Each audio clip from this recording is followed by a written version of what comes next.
Pas keranda udah turun, lalu dibuka tutup kerandanya. Di situ lur, warga langsung kaget ketika Kek Ali mati suri yang sudah ketiga kalinya. Dia hidup lagi.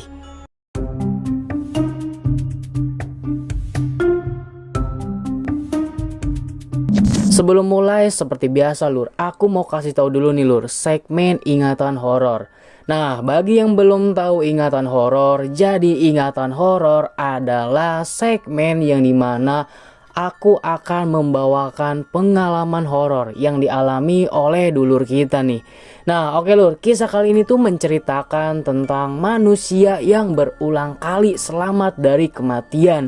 Bisa dibilang mati suri lur.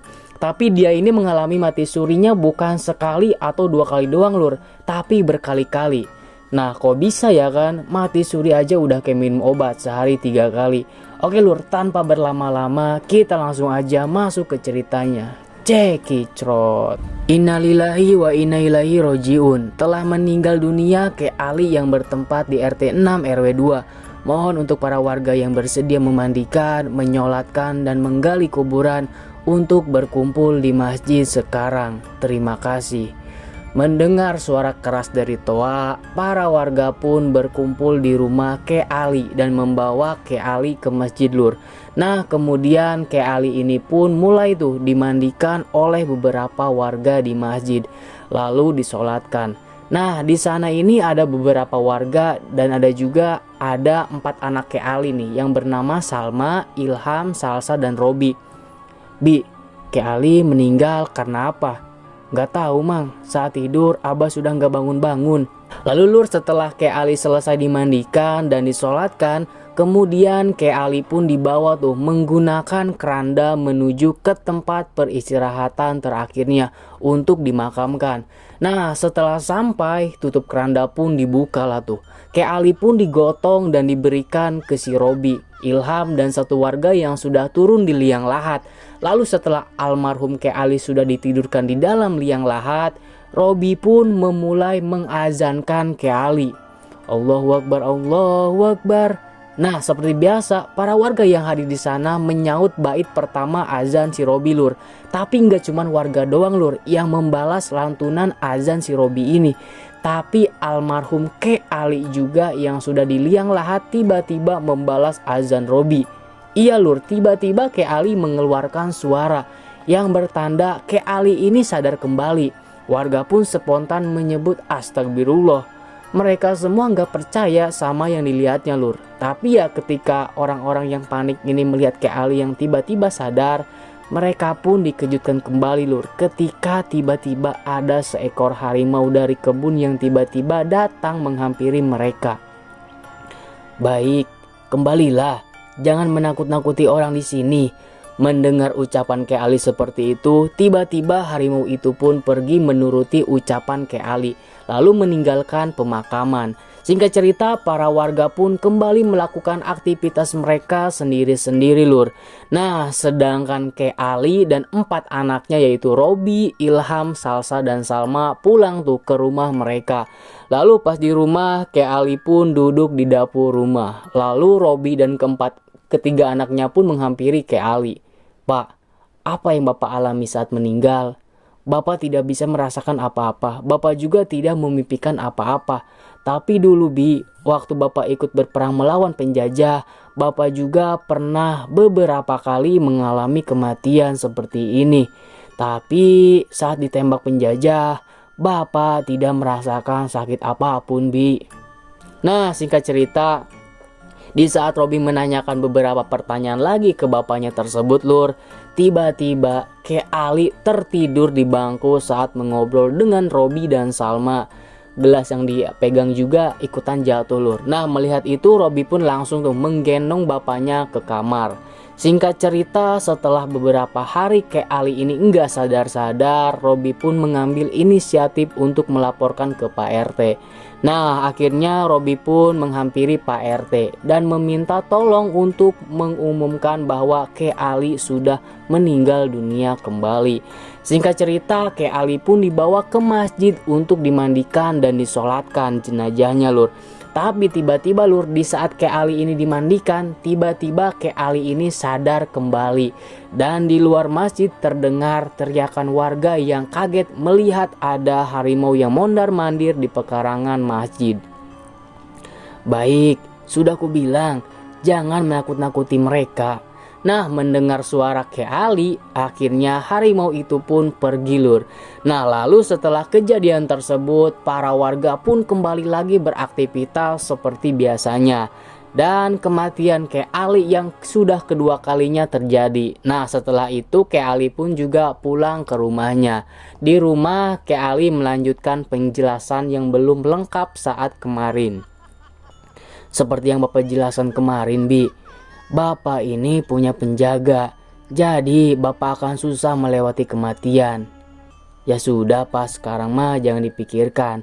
Bapak istirahat dulu aja ya. Nah, lalu Kek Ali pun istirahat tuh lur. Tapi Kek Ali ini malah istirahat selamanya lagi lur. Jadi pas si Robi nyuruh istirahat bapaknya, ya 5 hari kemudian Kek Ali ini nggak bangun-bangun dari tidurnya lur. Bang, gimana ini? Bapak nggak bangun-bangun. Apa kita makamin aja lagi ya bang? Abang juga bingung deh, harus gimana. Gak enak sama warga, tapi di sisi lain abang kasihan sama bapak. Tapi mungkin kali ini bapak bener-bener meninggal. Soalnya ini beda sama yang kemarin-kemarin. Nah, singkat cerita, Robi pun berangkat tuh menuju rumah Pak RT lagi untuk meminta tolong mengumumkan lagi kematian Kek Ali yang sudah ketiga kalinya. Lalu Kek Ali pun dibawalah ke masjid untuk dimandikan lalu disolatkan. Nah, setelah beres semuanya, Kek Ali pun dimasukkan ke dalam keranda. Lalu keranda itu pun ditutup. Kemudian berangkatlah mereka ke tempat peristirahatan terakhir Kek Ali ini. Yang mengantar Kek Ali ada beberapa warga, Pak RT, Robi, dan ketiga anaknya Kek Ali. Tapi di saat perjalanan lur, tiba-tiba keranda bergoyang yang membuat Robi, Ilham, dan warga yang sedang membawa keranda ini pun kesulitan menjaga keseimbangan. Nah, keranda pun akhirnya diturunkan dulu untuk memastikan ada apa sebenarnya. Nah, pas keranda udah turun, lalu dibuka tutup kerandanya. Di situ lur, warga langsung kaget ketika Kek Ali mati suri yang sudah ketiga kalinya. Dia hidup lagi. Mau sampai berapa kali ini? Kita gali tutup kuburan terus. Ucap warga saling berbisik lur. Nah, setelah kejadian tersebut, Pak RT, Kek Ali, Robi, dan 3 anaknya dan ada 1 warga di sana, mereka pun berkumpul di rumah Pak RT. Pak RT, saya minta tolong biar bapak saya bisa sembuh total. Bi, bapak sudah nggak kuat, umur bapak sudah terlalu tua, fisik ini juga udah sangat lemah. Bapak ingin istirahat selamanya aja, Bi. Nah, di tengah-tengah perdebatan bapak dan anak ini, tiba-tiba 1 warga yang ada di sana memotong pembicaraan. Gini aja, Bi. Kamu coba datangi orang di bawah kaki Gunung Kidul. Siapa tahu dia bisa ngebantu kamu. Nah, setelah mendapatkan petunjuk, Robi pun bergegas untuk berangkat menuju kaki Gunung Kidul sesuai arahan warga. Nah, singkat cerita, si Robi ini pun sampai di kaki gunung lur. Dan ia pun menghampiri rumah gubuk yang ada di depannya. Punten, assalamualaikum. Waalaikumsalam. Ada apa ya nak? Ucap nenek tua yang sudah berusia 140 tahun lur. Gini nek, saya kesini ada keperluan. Saya ingin meminta tolong kepada nenek. Abah saya sudah 3 kali mati terus hidup kembali nek. Bagaimana cara biar bapak saya bisa kembali sehat ya nek? Bapakmu tidak akan kembali sehat nak. Tapi jika kamu mau menolongnya, kamu pergi ke atas gunung sana. Nanti ada harimau besar yang akan memberitahu caranya.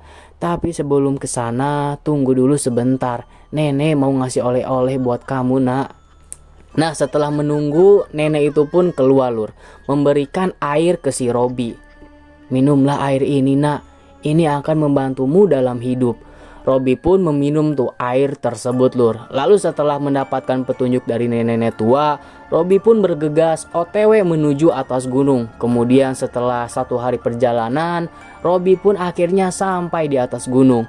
Ia pun mencari tuh harimau besar yang dikatakan nenek tua kemarin. Gak lama guncangan hebat datang lur. Harimau tersebut pun menampakkan dirinya. Kamu kesini pasti ingin meminta tolong untuk menyembuhkan seseorang kan? Ternyata anehnya lur, harimau itu bisa bicara.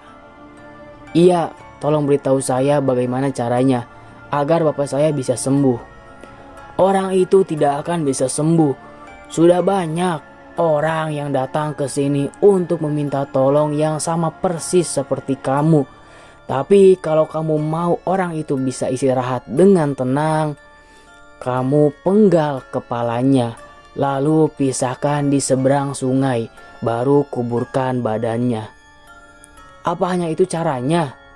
Tidak ada cara lain, karena dulu penjaga itu memang dibutuhkan saat peperangan. Jadi cara memutuskannya hanya dengan cara seperti itu saja. Nah, singkat cerita, Robby pun kembali ke desa, Lur. Tapi di saat dalam perjalanan, Robby yang banyak beban pikiran saat itu, di saat Robby menyeberang jalan, tiba-tiba mobil lewat dengan sangat kencang, Lur. Robby pun tertabrak dengan sangat brutal. Tapi anehnya si Robby ini masih sehat walafiat, tidak ada luka sedikit pun. Nah, singkat cerita, setelah kecelakaan tersebut Robby pun ya bodo amat gitulah. Akhirnya si Robby ini pun sampai di desa. Lalu ia menceritakan cara untuk masalah Ke Ali ini. Abah sudah terima, Bi. Abah sudah tidak kuat lagi dengan fisik seperti ini. Abah juga ingin menyusul ibumu. Lalu Robby dan Ke Ali masuk ke kamar, Lur. Robby mengikuti Ke Ali sambil membawa golok. Sedangkan Pak RT dan warga juga anaknya Ke Ali yang lain menunggu di luar kamar. Nah, di kamar Robby dengan tangisan yang brutal sekuat tenaga melakukan apa yang sudah takdirnya. Lalu setelah tubuh dan kepala Ke Ali terpisah, anehnya tidak ada bercak darah sedikit pun, Lur. Nah, setelah itu tubuh Ke Ali pun dimandikan dan disolatkan, lalu dimakamkan. Sedangkan kepala Ke Ali dipisahkan di seberang sungai. Dan setelah kejadian itu sudah 100 hari lebih almarhum Ke Ali meninggal selama-lamanya, Lur. Selesai. Itu dia, Lur, kisah Ke Ali yang mati hidup berulang kali. Kisah ini memang seperti karangan ya, Lur ya. Tapi ya begini adanya, mau percaya atau enggak gimana kalian aja. Oke, Lur, seperti biasa aku Rehan. Sampai jumpa di video selanjutnya dan terima kasih.